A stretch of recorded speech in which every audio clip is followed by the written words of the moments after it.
Hello, welcome to Behind the Saddle. My name's Liam, and today we've got Apprentice and conditional jockey Fern O'Brien. Fern, it's lovely to have you on today. How are Thank you you? very much. Thank you very much for having me on. Yeah, I'm very good. How are you? I'm good, thank you. Have you been up to much lately? I've been busy the last few weeks. Yeah, the last month or so has been picking up well. Very quiet this week. Um, that's racing, I suppose. It's No, swings and roundabouts, isn't it? no, definitely 100%. So let's just take it back when you were younger, Fern. What was life like growing up? Obviously, your dad's obviously a well-known trainer. What was life like, your upbringing when you were into racing? Well, my parents, when I was born, my parents were training point to pointers, and my dad was head lad at Nigel Twiston Davis's yard at the same time. Literally from the day I was born until now, I've been surrounded by racehorses. It's always been my whole life, and I'm glad it's been like that because it's something that I really love. It's something that I really enjoy. Um, yeah, so my life has been just racing basically. No, definitely. Was there a moment where you knew? Obviously, I know you've been around horses the whole your life. Was there a moment where you knew you definitely wanted to be a jockey growing up? Obviously, did you go to a certain college? And obviously, there's in the UK we have the British Riding School and obviously the Northern Racing College. Yeah, well, so I never did like any courses there. I started off on ponies from a very young age, and then it's just sort of progressed. I did a bit of pony club stuff, and then you can start pony racing in England when you're 9 years old.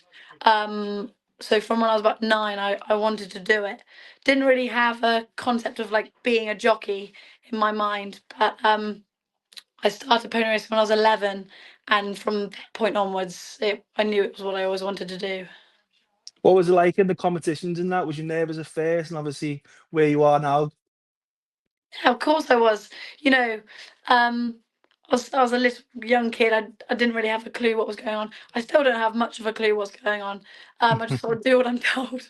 But yeah, I was, I was quite nervous, at that point. But still get a little bit nervous now, but No. excited.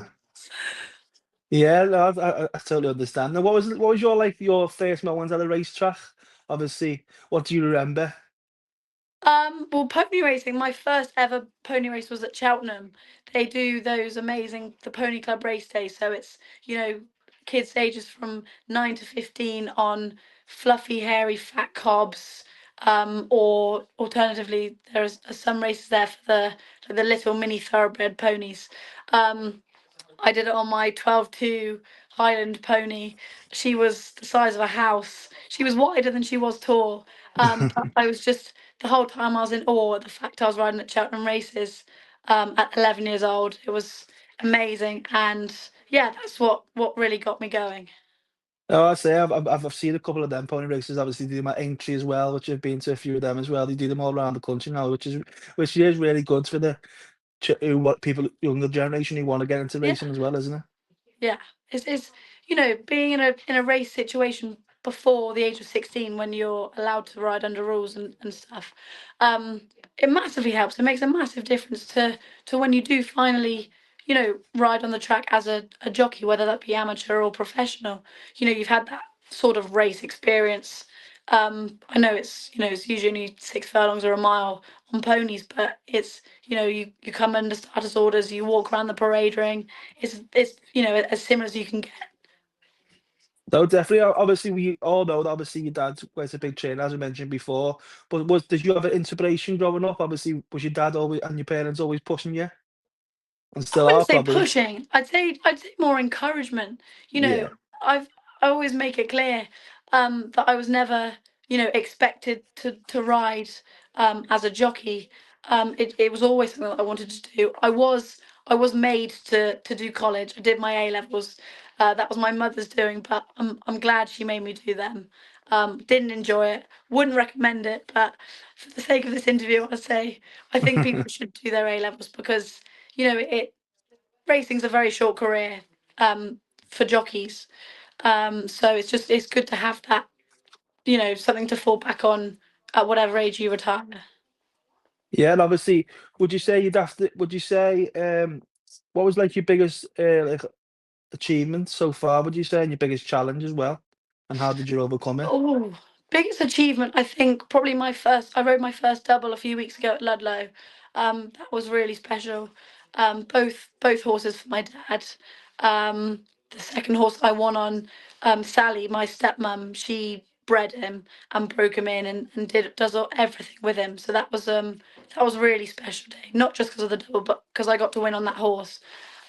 In terms of biggest challenge, I'm not sure. I think jockeys face different challenges every day. I'm in a very very fortunate position, having my father as a trainer and being raised. All three of my parents are from racing, and not many people get that are that lucky to have that. So, the I don't know, the challenges I face, wouldn't be anything different to anyone else. Yeah. You've got the the same old stuff. Touch wood. I'm lucky. I've never had a bad injury from racing. I don't want to curse that by saying that, but that's one of the biggest challenges that jockeys face. Yeah. The travelling. I was at Sedgefield the other day, rode in the first race and came fifth. It was 5.5 hours up, 5 hours Wow. back. So it's just Feel it's like I think it's a lot of commitment, isn't it? I think that's one thing you've got to have is you've got to be very committed, haven't you? Absolutely, it's one of those things that if you don't put 100% into, you're not gonna get what you want from it. So it's my dad always says you get out what you put in. And I've always sort of lived by that. So it's so important to fully commit to it. So yeah. No, definitely, yeah. So let's talk about life through racing. What would you say? Like, what's the day look like for yourself when you obviously when you get up in the morning, so you go to bed at night? So today, on a day when I've not been racing, when I've not been riding, so I woke up this morning at about 10 to 5. I live just over 20 minutes from the yard, so get there for 5:45. I left about 20 past 5. Get in, and so I don't have to muck out. There's a few of us that don't muck out, and we just ride early lots. So we got two early lots out. While everyone else is mucking out. Come 7 o'clock, that's breakfast time. First lot is 7:30. Tuesday's a work morning, so we worked 4 lots today. Done on the yard by about 11:30. Max Kendrick, I think he's basically uh, assistant head or pupil assistant. He's got a couple of horses in a yard across from Ravenswell. So me and a couple of others went and rode them out lunchtime, and then evening stay was 3:30 until 5. And now literally walked in the door and I text you to say I'm ready for our Ready video to come chat. on this show? Yeah. Yeah. What's like the balance? Obviously, I know it must be a hard balance between obviously the nutrition, the training, and obviously the traveling, which takes a big part in it, doesn't it? Being a Yeah. jockey. So I'm lucky. Everything around me is fairly local. Like nutrition wise, I'm blessed. I'm very, very light. I don't have to worry about, Yeah. oh God, like I've got to waste for this. Can't drink Yeah. too much water on this day. So especially jumping, I barely ride on the flat, so that's slightly irrelevant. But bottom weight on the over jumps is 10 stone 2, and I'd be miles below that. So I'm blessed that way. But yeah, like Liam Harrison, one of our jockeys in the yard, he's very good with the whole nutrition side of things. So I'm always talking to him, and he's always giving me tips and stuff about what I should be eating. And then I get HelloFresh, which I love. Yeah, Um, you can't beat HelloFresh. yeah, so that's great. Very cost effective as well. So in terms of nutrition, I think I do a fairly good job. Jockeys nowadays, we've got amazing access to specialists and that kind of stuff. Um, yes, that's great. And then my gym is literally 10 minutes down the road in Bolton on the Water. So it's just nice to have everything fairly local to me. So it makes things a bit easier. Yeah, that's good, man. Obviously, other jockeys have probably got a little bit harder than yourself, haven't they? I'm very blessed. So I know obviously like the mentality side of things. A lot of jockeys talk about the mental preparation of things. How do you go about that? Um, I suppose I'm quite a positive person, and I think that definitely helps with racing. When I started, just turned 16, and the first year or so, maybe year or two, I used to get like bad results. I used to really let them get me down. And then I just thought to myself one day, like, what am I doing? Like, jockeys are doing this all the time. They're getting beat Yeah. way more often than they're having winners, unless you're Sean Bowen right now. But Yeah, you yeah, know, true. Yeah, he's flying. it's hard for everyone, and there's no point in letting one poor result affect your your attitude towards it. So it's just you take the losses Yeah, the same way you take the wins. Everything you sort of have to keep it level, and every single jockey you ask that question, you would just ask me and they'll say the same thing. It's just staying positive, just believe that the winners will come. yeah. Yeah, that's it. No, yeah, definitely. And I would say, as you mentioned before, then obviously you said that you were quite down and stuff after racing and stuff. How do you, after a race, do you go back and look at races and stuff and on ways and how to improve yourself, riding, or like how you would do things differently maybe next time? Yeah, that's a big part of it. You, I'm a £5 claimer. I'm always looking to improve, and if I eventually do write out my claim, I'll still be always looking to improve. I've got a fantastic jockey coach in William Kennedy.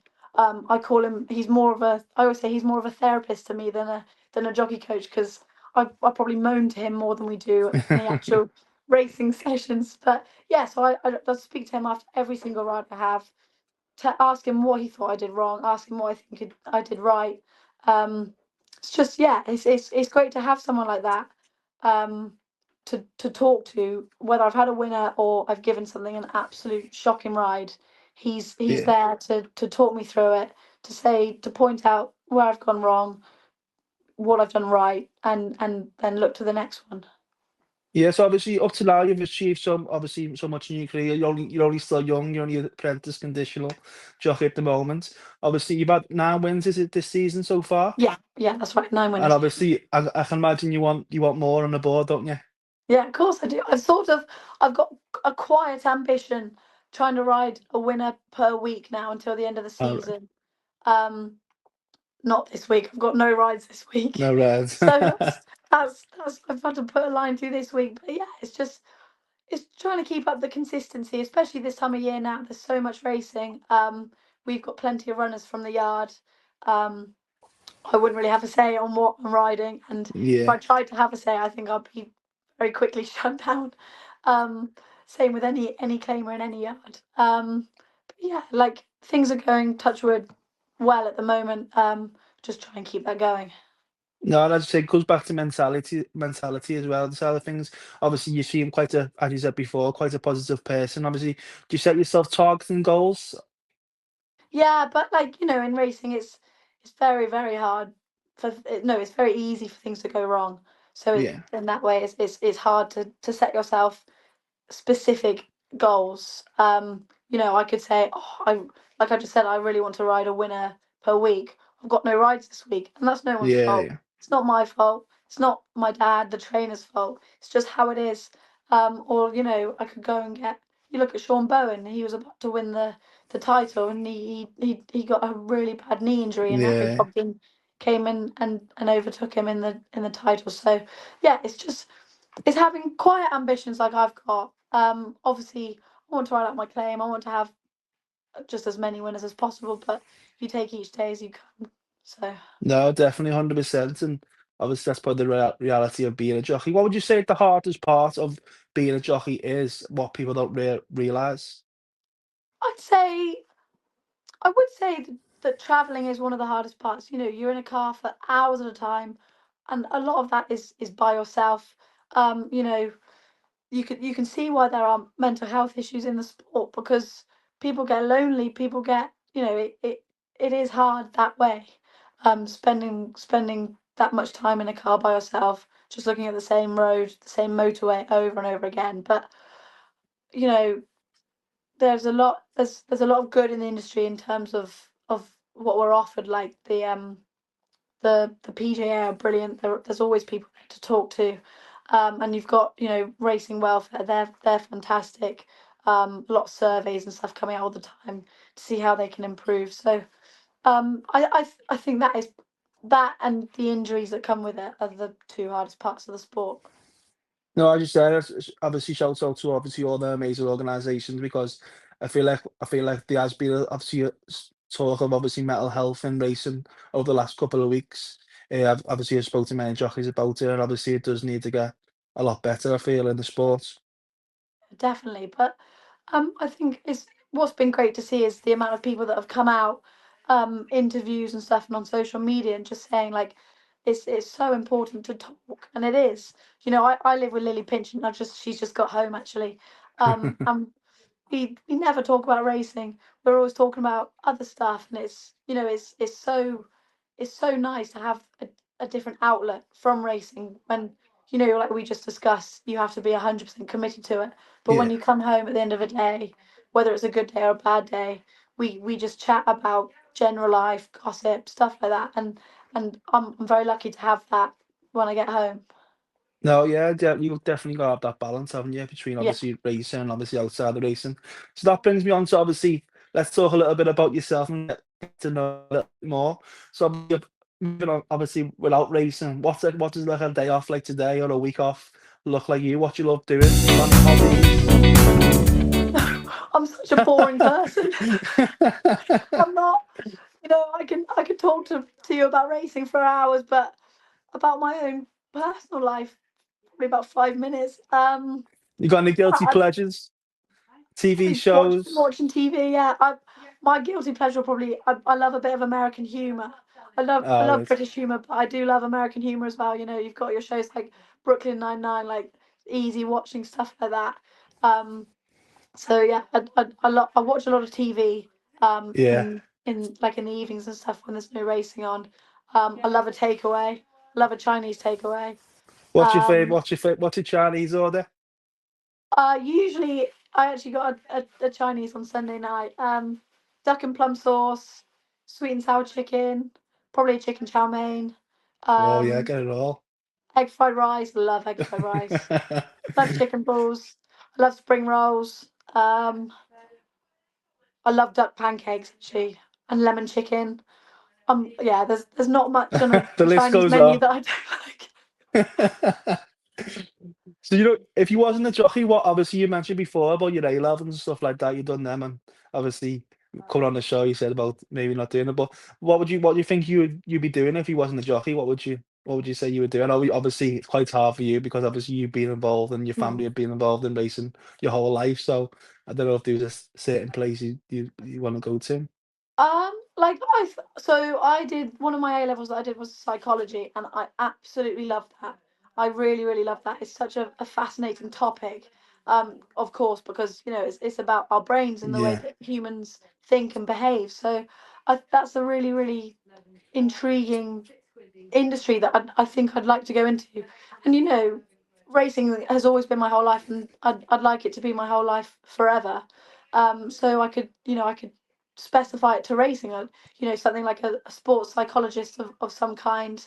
Um, Maybe even more specifically to jockeys would be quite fascinating, especially having I don't know how long I'm going to be a jockey, but having yeah. having ridden, I think that would be quite cool to do something like that No, if I'm clever definitely, enough to yeah, go to university. I'm probably yeah. not clever enough for uni, but Jets do a lot of online courses. So that's I've spoken to Phil Kinsella from Jets about this, and yeah, he said he'd love to help me out with a course of some sort. And what's Jet? Sorry. So I'm terrible. I don't know what the abbreviation Ah, is, right. but it's like jockey educational training scheme. I've probably Ah, right. absolutely So butchered that. Um, the. but it's encouraging jockeys to have a separate career from racing for when All we right. do from when we do retire. So they had actually an award ceremony a couple of weeks ago, and Thomasina Aston, she did. I think it was something in neuroscience, and she won an award for it. So she's an amateur jockey, and she's done this university course, or no, it's a degree. Sorry, it's a degree. She Degree, got a yeah. degree in neuroscience at the same time as being a jockey, which is really cool. So that's another great organisation that we've got access to. No, yeah, it's very fascinating. Obviously, I didn't really know much about that, to be honest with you, but it's Mm. really fascinating to hear about that and obviously make people aware of that as well. If obviously being a jockey doesn't work out Yeah. necessarily, they've always got that obviously second chance as well doing that. Exactly. Yeah. Like I said, I wouldn't recommend doing A levels. Yeah. But I do think they are so important. Being a jockey, especially.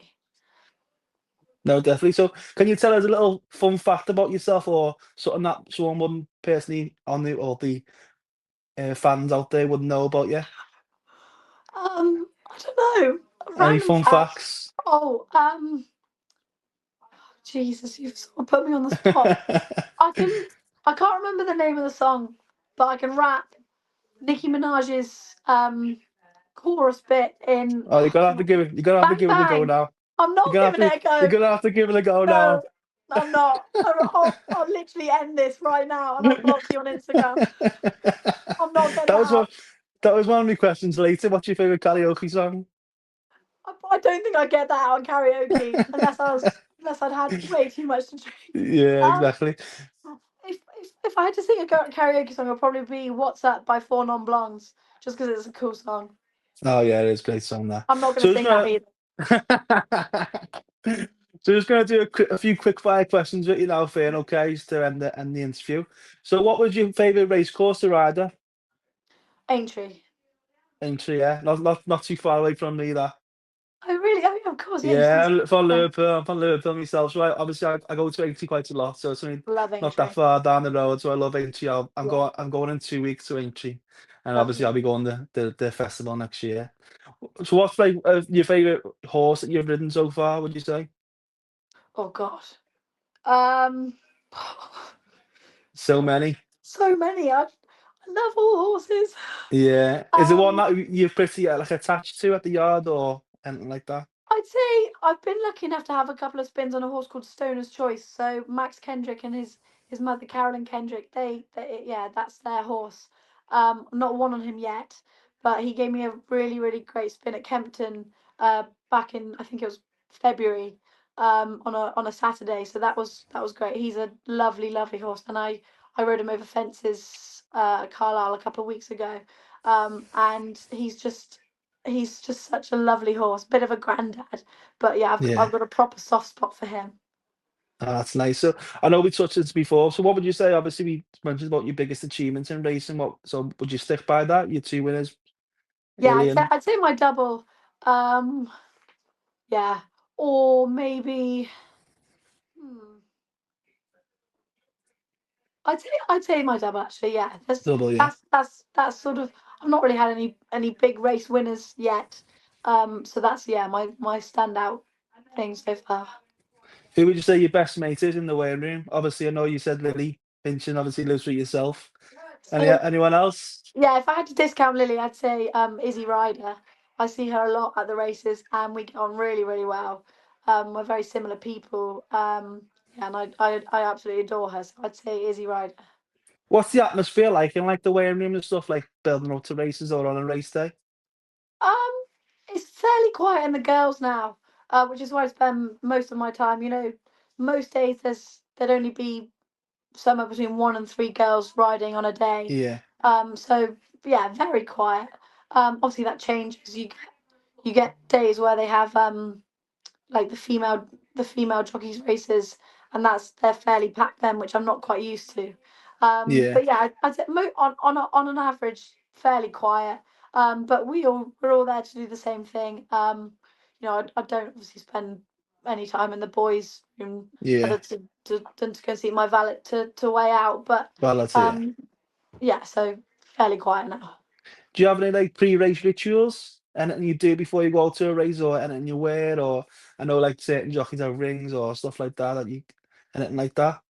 I like to think I'm not that superstitious, but my father's Irish, so I probably am fairly superstitious. But yeah, I'd say I'll always walk the track, or if I'm not walking the track, I'll be running it, unless I'm really late. Um, no proper rituals. I always put my left boot on before my right boot. Ah, right. Okay. And yeah, I'd say that's the only real ritual that I have. Yeah. What's one dream race you'd love to win in the future? Gold Cup, Yeah, I easily. can't beat it. Can't easily. Yeah. Hopefully, what about the Grand National as well, though? Yeah, oh my God, of course. But if I Yeah. if you held a gun to my head and you said you have to ride a winner in either the Gold Cup or the Grand National, pick one, it'd be the Gold Cup. It's the best of the best. I wouldn't say no to winning both, but if I Yeah. had to pick one, it'd be the Gold Cup. Well, let's hope so. You can win either the other or both. Maybe let's hope so. What's Yeah. one horse we should look out for in the future, or this season or next season? Ooh. I'm gonna say a horse called Chicker. He won two bumpers this season, and he came sixth at Cheltenham on Sunday in the bumper, in the listed bumper. He's gonna go on a holiday now, and then I think he'll either go for the Aintree bumper at the Grand National meeting, or maybe the Champion bumper, but we'll see, because that's quite a hard race. And then he'll go Yeah, hurdling, and I think he's quite a special horse. and I will look out for them definitely. And what talking about holidays? What's your favorite holiday destination you love to go on? Ooh, Devon. I went on Devon. a friend group holiday last summer for a week in Devon, and it was just one of the best weeks of my life. So I'm gonna say Yeah. Devon. Lovely Yeah, place, well, I beautiful went down place. to Cornwall myself, and it's the first time I've been down to Cornwall. And it was so lovely, you know what I mean? It's just like a different world down there. Yeah, it's beautiful, beautiful parts of the world. So one last question, Fern. What's one bit of advice you give to anyone who wants to grow up who wants to get involved in the Ooh, sport, or may want to be a jockey, or because I'll obviously there's what we see on the telly. Obviously, we see the jockeys, the owners, and trainers, but obviously, I went down to the National Horse Racing College not so long ago, and obviously, there's so many careers in racing, not just being a jockey. There's so much more that people don't realize, isn't there? yeah, there's so much more. We're very lucky at Ravenswell. We've got an amazing team, a very varied team, and that goes from ground staff to our tractor man Dale to Johnny Burke, our stable jockey, to my dad, the trainer. So, um, there's so many important jobs in racing, and it isn't just the people that you see on TV. And I wish that more people in racing got more coverage because they are what keeps the sport alive, essentially. Um, we wouldn't have lovely horses to ride if we didn't have the grooms that look after them like their own children every single day. So, I think going back to the piece of advice, I think just keep working at it because but even if you don't want to be a jockey or a trainer or someone like that, there's so many jobs in racing that are really really important. And I think it's just do what you want to do what you love, um, and yeah, the rest will work itself out, I suppose. No, definitely. And obviously, it goes back to when you said about obviously you wish that there should be more coverage on that, more careers in racing. Obviously, what we're trying to do with the channel, we're obviously trying to inspire and educate more people into the sport and just showcase all these amazing people who are in the sport that do amazing things, such as like farriers, physiotherapists. Do you know what I mean there's a massive thing out there for people who want to get involved in racing. And obviously, it's sad to see because obviously by me, Liverpool, there's a lot of local riding schools that are closing down, Oh no, yeah. which is very unfortunate because obviously these are the children who are going to these riding schools. These are the future who do want to get involved in racing. These are the future generation. I learned to ride basically when my mum taught me to ride, and then I started going to a riding school from probably the age of about 8 to 10. So for 2 years of my life, I spent in a riding school, which was vital, in my opinion. Um, and yeah, that's a real shame that you're saying that a lot of places around you are getting closed down because they are really important. No, they are. Well, thank you very much, Fern, for coming on. I really Thanks, appreciate thanks it. And so much for having hopefully, me. Sorry about my. are you sure you don't want to do that karaoke song before we I'm go? sure. Please don't make me do that. I'm refusing No. anyway. Oh Absolutely yeah. not. Especially you won't be able to do that sore throat. But no, obviously I really appreciate you coming on and hopefully you get more. We can't wait to see our more winners in the future. Thank you so much for having me. I've really enjoyed it.